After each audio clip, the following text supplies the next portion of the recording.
fascias, supongo que lo ponen dentro del capítulo de neurología porque es un problema de fácil diagnóstico y que nos permite rápidamente poder focalizar una lesión.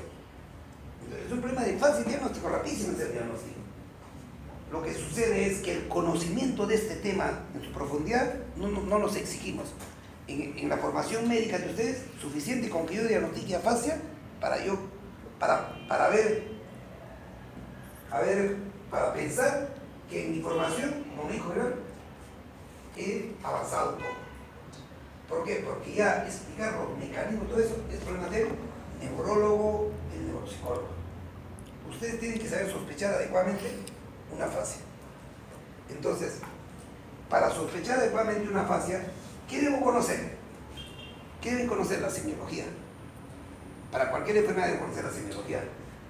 Entonces hay algunos conceptos, ¿no? Unos conceptos bien interesantes, pero que yo siempre en los libros está alteración del lenguaje y del habla, ¿no es cierto? Así dice.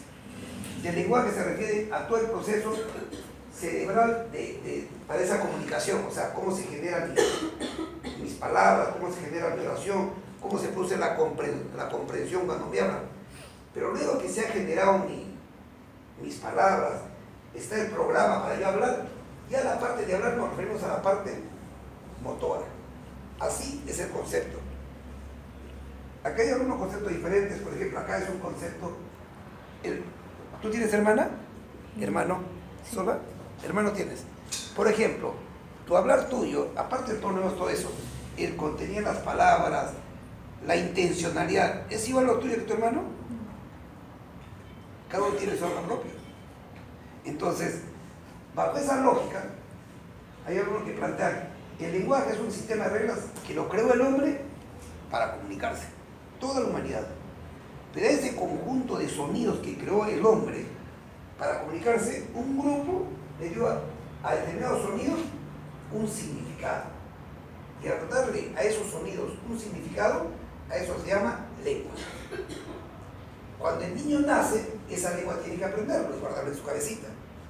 Y al guardarlo en su cabecita, se va a guardar su programa que le va a permitir organizar su expresión verbal. Entonces, cuando se guarda en su cabecita, ¿qué se guarda? Aspectos de entonación del habla. Eso se llama la prosodia. Se va a guardar el vocabulario. Se va a guardar las palabras que usan. ¿Se imaginan ustedes las palabras que usarán en la casa, por ejemplo, de un albañil, en la casa de un futbolista, en la casa de Negri, por ejemplo, del que murió, o en la casa de Vargas Llosa? ¿Se imaginarán la palabra? Es absolutamente diferente. Ese niño que ahí va a ir aprendiendo ese vocabulario. Y cuando se guarda ese vocabulario en su cabecita, eso se llama léxico.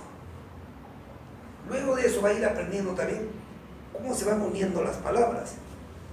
Y es asombroso cómo, por eso Chomsky, un estudioso de esto, plantea que nosotros ya venimos genéticamente determinados para tener una estructura gramatical donde es difícil que el niño haga oraciones con una gramática totalmente alterada, no.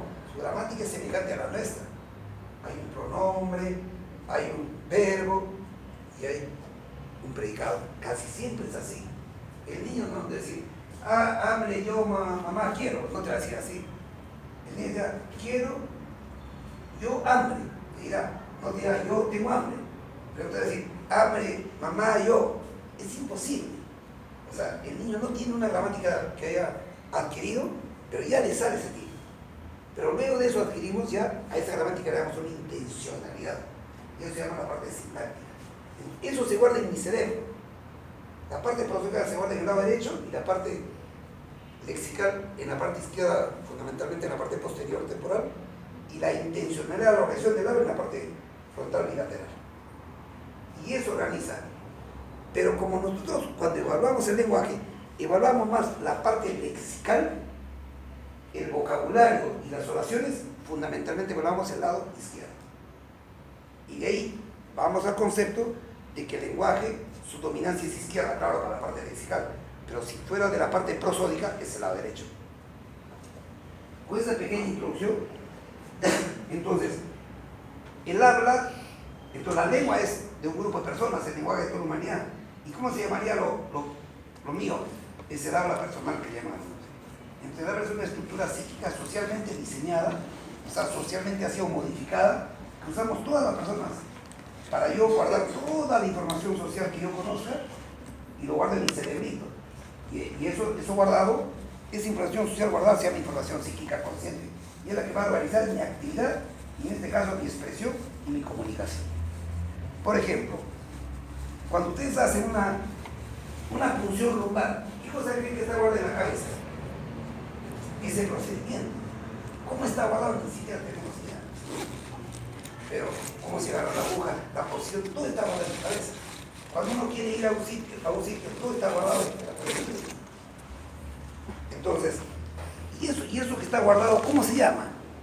Se llama procesos psíquicos o información psíquica. ¿Y ese guardado tiene una base de vías neurales? Claro. ¿Tiene una base neuroquímica? Claro. ¿Tiene estructuras anatómicas? Claro. O sea, todo el componente anatómico, químico y fisiológico es el soporte de un proceso psíquico. Y ese proceso psíquico se desarrolla gracias a que hay una red que permite que adquiera esa habilidad y a las condiciones sociales. Entonces, hay algo de historia. El concepto de base es un estado patológico que consiste en la pérdida completa o incompleta de la facultad de la palabra con conservación de la inteligencia y de la integridad de los órganos de formación. Es el problema de la comunicación verbal. ¿Qué pasa si el niño nace y no puede adquirir adecuadamente esa habilidad para comunicarse? A eso le llamamos afasia, para los conceptos que usamos le llamamos a eso disfasia. Afasia se llama cuando una persona ya adquirió su habilidad normal de comunicación y la pierde por alguna alteración. Disfasia se llama cuando no se logra adquirir esa habilidad. Igualito, por ejemplo, el problema del cálculo. Yo pierdo la habilidad de cálculo, le llaman acalculia. El niño no puede adquirir la habilidad de cálculo, discalculia. Tú aprendiste a escribir. El niño no puede lograr esa habilidad, disgrafias. Tú aprendiste y pierdes, agrafias. O sea, ese es más o menos lo parecido. Pero hay lugares donde disfasia y afasia es lo mismo. Pero no vamos a trabajar con el término de afasia, la alteración de la habilidad adquirida. Y disfasia cuando se logra el desarrollo.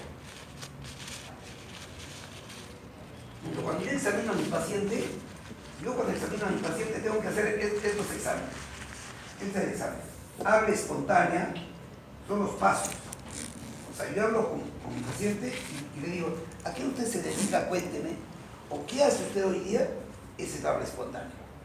Y el diálogo, señor, ¿cómo se llama usted? Y todo lo que conversamos. Luego le hago repetición, que repita palabras, que nomine objetos que le presento. Le doy órdenes verbales, le hago leer y escribir. Y entonces, con este examen, yo voy a poder obtener datos que me permiten calificar, digo. Primero básico, ¿es fluente o no fluente? O sea, fluente significa un discurso como el que yo estoy hablando. No fluente, ¿cómo sería? Por ejemplo, sería si yo le digo, le saben, hoy nos toca el tema que ese no fluente. O sea, no fluente es con bloqueos, con stops, como que no encuentra la palabra, ese es no fluente. Y fluente es cuando estamos hablando con un discurso, como tu nombre lo dice, secuencial, ordenado, etc. Pero sobre todo la cantidad de palabras que uno usa, más que ordenado, es la cantidad de palabras que uno usa. Entonces uno no está contando en un minuto, entonces uno nada más se imagina, ¿no? Entonces tú te imaginas una persona que se va deteniendo, como que no encuentra la palabra, dices, ¿es fluente o no fluente? Entonces para eso, ¿cuál es lo mejor? Es el lenguaje espontáneo. Lo mejor es el lenguaje espontáneo. Porque en el diálogo te puede responder fluente y espontáneamente es ser no fluente. O sea, lo mejor acá es el habla espontánea. Excitación es cuando el paciente no encuentra la palabra y, por ejemplo, digo, y ese esfuerzo que hace se llama excitación. Cuando se altera el tono de la voz, disprosodia. Cuando se altera la estructura de la palabra, por ejemplo, yo tengo que decir, los niños estudian en la escuela. Quiere decir, estudian, cambio la tú por la Q, por ejemplo. escudia, cambié una sílaba. O de repente lo anulé una sílaba, él decía estudiante, digo estia. O bien agrego una, estudianto. Entonces, cambio la estructura de la palabra. A ese cambio de la estructura de la palabra se llaman parafraseas literales. Pero puede ser que de repente en vez de usar la palabra uso otra palabra. Eso se llama parafraseas semánticas o también verbales. O sea, en vez de decirte carpeta, por ejemplo, digo escritorio. Esa es una parafrasea verbal o semántica. Pero si en vez de decirte carpeta, digo carpeta, por ejemplo, esa es una parafrasea literal. Y eso es bueno que reconozcan ustedes. Siempre ustedes están, cuando el paciente está hablando, ustedes estén al tanto. Su fluencia y sí, cómo está la estructura de la palabra. Y neologismo es cuando una palabra que no pertenece al idioma, ¿no? Luego de eso, rápidamente veo y cómo está el orden de sus palabras en la oración ya. O sea, la parte gramatical. Se mantiene ese orden, están las palabras presentes, conjunciones, preposiciones, sustantivos, verbos, ¿están todas ellas o solo predominan algunas? Entonces, ¿qué pasa si predomina fundamentalmente sustantivos y verbos? Entonces, ¿cómo uno hablaría? Entonces, por ejemplo, yo quisiera ir a jugar pelota. ¿Cómo diría yo sin conjunciones, sin preposiciones? Yo quiero jugar, por ejemplo. O sea, le faltan conjunciones. Ese tipo de error se llama agramatismo. Y en cambio, cuando no le falta palabras y las palabras están mezcladas en desorden, como una ensalada de palabras que llaman, eso se llama paragramatismo. Mutismo cuando casi no habla nada, y jergafasia cuando todo su discurso es fundamentalmente por neologismos. O sea, no le puedes entender puros neologismos. De esto, ¿qué cosa quiero que ustedes recuerden bien? La afluencia, las parafasias y el agramatismo, paragramatismo. Eso quiero que eso es importante porque usted está en la persona y eso, la citación les puede ayudar, pero yo debo saber si es fluente o no fluente, si tiene parafasias o no y si tiene alteraciones de la gramática. Ni siquiera pueden poner nombre de agramatismo, paragramatismo, sino alteraciones de la estructura gramatical. Luego sigo evaluando y le hago que repita palabras y voy a ver alteración en la repetición de las palabras. O sea, no repite bien. Casa, cata, mesa, tesa, el paciente no repite correctamente, no repite adecuadamente. Entonces siempre acostúmbrense a hacer que repita palabras aisladas y palabras en serie 2. Señor, repita casa, niño, pelota, bandera. A ver, repita casa, mesa, niño, pelota. Se le hace que repita. Entonces, ¿qué va a suceder? ¿Repite bien o no repite bien con errores? Luego viene la alteración en la nominación. Se le presenta al paciente lo que uno tiene. Señor, ¿cómo se llama esto? Señor, ¿cómo se llama esto? El paciente echado le agarra su pijama. Señor, ¿cómo se llama esto? La sábana, ¿cómo se llama esto? Si tú estás sentado al escritorio lo señalas, ¿cómo se llama esto? O sea, de las nominaciones siempre acostumbran a hacer cinco objetos presentantes. Dificultad para comprender órdenes simples. Órdenes simples implica una sola orden. Abra la boca, levante su mano, párese, siéntese, cierre los ojos. Son órdenes simples. Y órdenes complejas son aquellas que implican dos órdenes o una tras otra. Por ejemplo, dice, señor, ¿podría con su mano derecha agarrarse al oído izquierdo? Una orden un poco compleja. Cuando un orden tiene 3 órdenes a 5 órdenes, siempre tenga un número. Dar 3 órdenes y siempre 3 órdenes para que vean cómo va. Y luego le hacen al paciente, escriben ustedes en una hojita, y dice el señor, por favor, podría escribir su dirección. Entonces, ¿qué están haciendo con eso? Están analizando la lectura, que están comprendiendo lo que le han dicho, y de paso van a ver la escritura. La vez anterior vimos un paciente con afasia que escribía igualito como hablaba, ¿no? O sea, hablaba con una serie de dificultades, igualito escribía, pero contigo, con usted digo, pero no. El paciente. Entonces, esto se ve, esto es muy sencillo. O sea, cuando ustedes tienen un paciente y notan que tiene parafasia y el familiar dice, no hablaba así, y el familiar te dice, esto, doctora, está desde hace 3 meses, paulatinamente se ha ido presentando este problema. Ahora incluso a veces no se le entiende, a veces no se le expresar. ¿Qué van a pensar? Que tiene una enfermedad neurológica, porque la fase es un problema neurológico per se. Y si es un cuadro que se ha instalado en 3 meses, ¿cuál va a ser la posible causa? ¿Qué enfermedad se presenta instalándose gradualmente en meses? Tumores. Lo que entonces es así, ¿no? O sea, lo más probable, ¿no? Que de repente sale, pues es un granuloma tuberculoso, sí puede ser. Puede ser así un cisterno, sí puede ser. Pero lo más probable es una lesión que ocupa el espacio. Entonces, cuando ustedes lo ven al paciente por primera vez, ni idea ni dimensión de tumores. Mire, vamos a estudiar por una posible lesión en su cerebro. Y para eso estamos refiriendo al especialista. Porque usted le dice que tiene un tumor, olvídense, ese paciente ya no va a tener más a partir de 2 días. Entonces ahí está todo lo que les he explicado, ahí está la definición de cada término.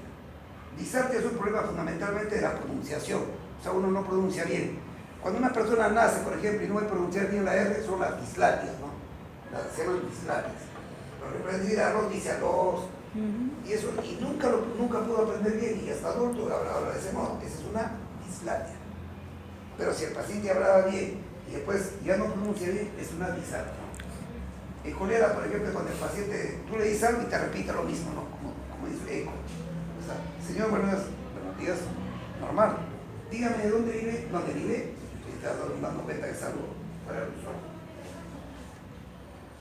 Entonces, se hace la anamnesis del examen y para el diagnóstico se sigue siempre un orden y se hace evaluaciones, después trabaja el neurólogo en la serie de baterías que se utiliza.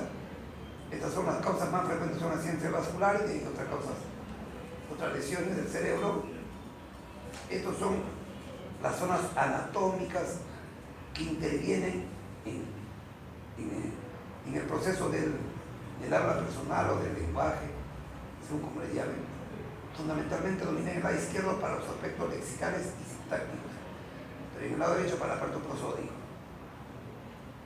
Y estas clasificaciones, por ejemplo, esta clasificación, ¿en qué se basa? En la zona anatómica. El área de Silvio, en toda la cintura de Silvio, en la parte anterior del cinturón de Silvio está el área de Broca. En la parte posterior, el área de Wernicke. Esas zonas se llaman las zonas perisilvianas. Esas zonas perisilvianas son las que dan las afasias centrales. Y esas afasias de esas zonas se caracterizan fundamentalmente porque tienen una característica común, que es no repiten bien. O sea, todas las afasias de la zona perisilviana, que también le llaman afasias centrales, se caracterizan por no repetir bien. En cambio, las afasias de las zonas de lingual extrasilviana generalmente repiten bien, generalmente. Entonces, las extrasilvianas son las que están alrededor. Entonces, esta es una buena clasificación. ¿Cuál va a ser la entrada de esta clasificación?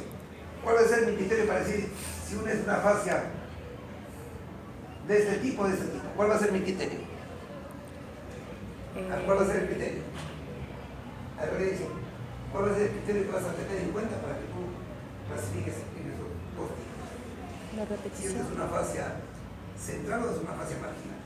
¿Cuál va a ser el criterio? La repetición.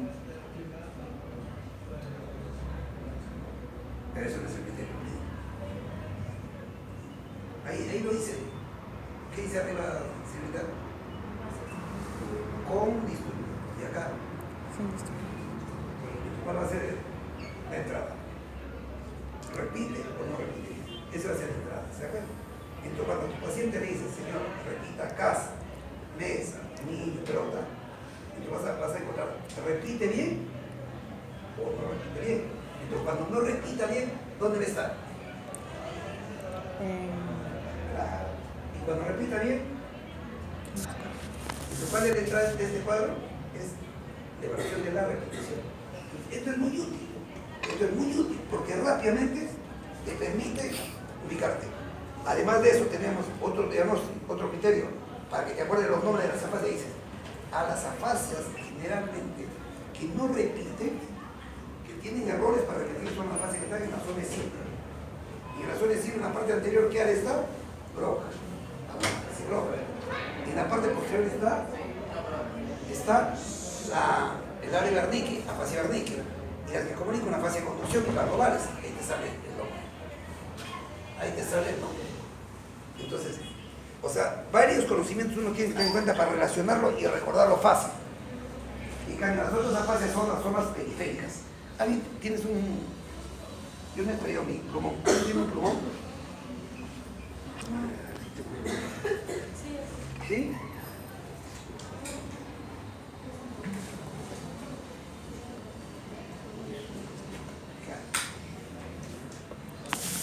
Entonces, por ejemplo,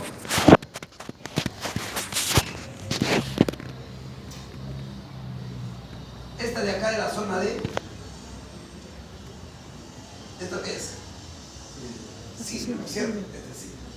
Entonces, acá estoy haciendo, y este es el lóbulo frontal, occipital y acá temporal. Entonces, esta zona generalmente, ¿cuál es? El área de glóbulo, que es la parte opercular, etc. Acá uno puede hacer una división, y acá la parte temporal superior. Y el tercio posterior, ¿qué zona es? La de Wernicke. Entonces, y acá hay un fascículo uncinado que va así. Un fascículo que va así. Subcortical, obviamente. Entonces, esa es la zona pericipial. Todas estas, ¿qué características tienen? No repiten adecuadamente. Entonces, acá estará la fascia de Broca. Acá estará la de Wernicke. Esta zona que comunica le llaman la fascia de conducción. Y cuando afecta a toda la fascia global. En cambio, toda esta zona periférica, estas zonas son las zonas extraciliares. Entonces, otro criterio para que tengan ustedes en cuenta. Todo lo que son, este es anterior y esto es posterior, ¿de acuerdo? En todo lo que es anterior es no fluente. Y todo lo que es posterior es fluente. O sea, las anteriores son no fluentes. Las posteriores son fluentes. Las anteriores, ya hemos analizado fluencia, hemos analizado repetición, ahora vamos a analizar el otro criterio para afasia que se llama comprensión. ¿Qué tal? Comprende. Las anteriores comprenden bien, las posteriores comprenden mal. Entonces, cualquier afasia que esté en la zona posterior va a tener falla para comprender. Si esa está en la zona pericipiana, además no va a repetir. Si está en la zona extracipiana, ¿va a repetir bien o no? Claro, va a repetir bien porque está en la zona extracipiana, pero no va a poder comprender bien. O sea, todas estas que están acá, todas estas de acá repiten bien. La posterior, ¿qué sucede con la compresión? Mal la compresión, pero bien la fluencia. Las zonas anteriores, ¿cómo está la comprensión? Va a estar bien. Y la fluencia va a estar mal. Esto va a estar bien, esto va a estar adecuado. Y esto va a estar... Entonces, acá hay problemas. Acá hay problemas, la repetición está alterada. Y acá la repetición es adecuada. Acá la repetición está mal, está afectada. Entonces, con esa imagen ustedes tengan, rápidamente usted identifica la fase. Entonces, ¿cómo será una fase, por ejemplo, que esté localizada en este nivel? ¿Cómo va a estar su comprensión? Mal. Su fluencia, buena, mejor. Y su repetición, es el la clasificación. Entonces, no se aprendan de memoria la clasificación. No solo de memoria está bien que se lo aprendan tal cual es. este razonamiento. O sea, en todas las posteriores se afecta la comprensión. Las anteriores se afecta la expresión. Las que son pericidianas se afecta la repetición. Las letras siberianas, con eso manejan todo. Y con eso manejan toda esta clasificación. Y ese es justamente este cuadrito. Este cuadrito que es extremadamente útil. ¿Qué estamos teniendo en cuenta para clasificar acá? Fluencia, repetición, nominación, que es para todos, y comprensión. O sea, fundamentalmente lo que se ha dicho: comprensión, repetición y fluencia. Y acá, todas estas azulitas son las centrales, son pericidiales. Y estas son las marginales, son las extracidiales. Entonces, tránsito cortical motora son las anteriores. Tránsito cortical sensorial son las posteriores. Y se llama estar afectadas, tránsito cortical mixta. Entonces, y ahí sale. Entonces, todas las pericidianas están afectadas a su repetición. Por eso no repiten bien. Y las otras sí repiten bien. Si es anterior que la de Broca, ¿cómo está su fluencia? Afectada, pues. Y su comprensión, buena. La de conducción, solo se afecta esta conectividad. ¿Cómo está la Broca? Bien, su fluencia. ¿Cómo está el Wernicke? Bien. ¿Qué cosa no va a hacer? Solo no repite. Y eso es lo que hace. Entonces, la de conducción, su error es solo repetir. La de Wernicke, es posterior, o sea, su fluencia es buena. Cuando les pongo, sí, no estoy poniendo que sea normal, pero ustedes notan una diferencia abismal. Un paciente que habla fluido puede tener algunos genes para fase, pero va a tener un error predominantemente de su comprensión. Entonces, ¿y qué pasa si es global? Si está afectado todo esto, entonces afecta todo, tanto su parte fluente, su comprensión, su repetición. ¿Y qué pasa si solo se afecta la parte transcortical motor, la parte anterior, pero extrasimbiana? Estos repiten bien. Su comprensión es buena, pero su fluencia va a estar afectada. La transcortical sensorial se afecta la parte posterior. Su comprensión va a estar afectada. La nominación, esto es muy variable, no se complique con esto. La repetición es buena y la transcortical sensorial es buena. Y la mixta se afecta a todos ellos. Entonces, ¿qué es lo único bueno que tiene la mixta? Solo repite. Porque se afecta a todo esto. Se afecta su comprensión, su expresión, está indemne la zona de repetición.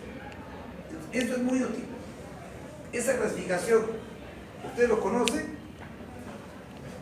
suficiente para poder utilizar esos conocimientos básicos con un buen criterio diagnóstico, para que ustedes puedan saber qué paciente tiene un problema neurológico. Acá ya hay sus conexiones anatómicas, las zonas anatómicas de lesión. Así hay diferentes tipos de clasificaciones, pero la que yo les empecé a presentar es muy buena, es muy buena. Es muy buena acá, semejante, pero con otras entradas. Y cada son las posibles lesiones, ¿no? Para cada alteración, por ejemplo, la de Broca, ¿dónde está la lesión? Fíjense en la zona anterior. Ahora, todo esto no es que todos tienen su lesión ahí. Hay variables, pero esta es la que predomina. En una Wernicke va a predominar lesión posterior. En una de conducción, fíjense, aparentemente uno ve, cuando les hago el dibujo acá, una mínima lesión. Lo que está indemne son las zonas de lenguaje, pero la lesión puede ser profunda y grande. Global está afectada por esta zona, y la transcortical sensorial, la transcortical motora. La nómica es un problema muy complejo, pero mejor ni lo tengan en cuenta, se los digo. Y acá ya les dejo todo con detalle de cada tipo de fase. Esta es otra entrada: repetición, comprensión, expresión y el tipo de fase. Hemos hecho algo parecido a lo que hemos visto. Y acá hay un cuadro que dan todas las fases de la presión atómica de cada uno. Pero yo les sugiero que utilicen esta entrada. Es buena, por ejemplo, repite, usted va por un lado, comprende, o expresión, o altera el orden y tipo de fase. Esa es la rapidez. Ahora quiero terminar presentándoles algunas curiosidades para que vean cómo va avanzando la ciencia, ¿no? Ustedes ya saben bastante, pero para que vean como este modelo, por ejemplo, este trabajo. El año 99 de esta publicación, todo es población del hemisferio derecho. Entonces, ¿cómo uno de pensar en dominancia izquierda si es toda una alteración de las prosodias? Esto nuevamente está volviendo a revisión y no es tanto así, pero definitivamente la prosodia, o sea, la entonación, tiene que ver con el hemisferio derecho. Uno puede ver un paciente que hable como nosotros y de repente tiene una lesión y te habla como un judío, con una entonación absolutamente diferente, y el historia familiar no tiene nada que ver con eso. Yo tengo un paciente que hablaba así como hablan los centroamericanos. Se cambia todo. Otro aspecto, por ejemplo, este es el modelo clásico del lenguaje. La zona posterior, Wernicke, la zona anterior de Broca, esta es la zona de expresión lectora, todo. Pero cuando tú ves este modelo y tú encuentras estas evidencias, por ejemplo, esto le dejo cuando quieran ustedes leer algo así. Cuando encuentran estas evidencias, por ejemplo, miren, ¿cómo es? Al paciente le dicen, por ejemplo, señor, usted tiene que ver estas palabras, ¿qué zona se activa? Usted tiene que escuchar qué zona se activa. Usted tiene que hablar, usted tiene que pensar, por ejemplo, un discurso. Fíjense la zona que se activa. Eso resonancia magnética funcional es en tiempo real. Entonces, cuando ven esto, que es activación biemisférica, al reconocer palabra biemisférica, ambos hemisferios, entonces cuando es así, el modelo de sur y la izquierda ya es insuficiente. Y es por eso que todo está cambiando. Miren como las activaciones bilaterales. Y es por eso que en otros lugares ahora para enseñar neurología ahora están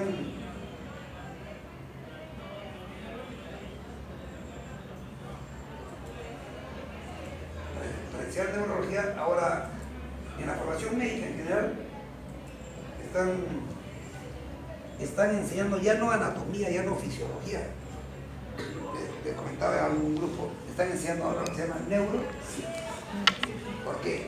Porque no pueden, ustedes por ejemplo saben todo el proceso digestivo, de alimentos, todos los cambios químicos, todo, pero así no sabemos, ustedes no pueden saber cómo se genera el agua, o sea, los procesos cíclicos, de lo que sea otro, y eso en otros lugares está tratando de hacer todo bajo el modelo de neurociencias 1, neurociencias 2 y neurociencias 3. En lo que quiero terminar esto es, yo les agradezco a ustedes que hayan venido, se lo digo con toda sinceridad.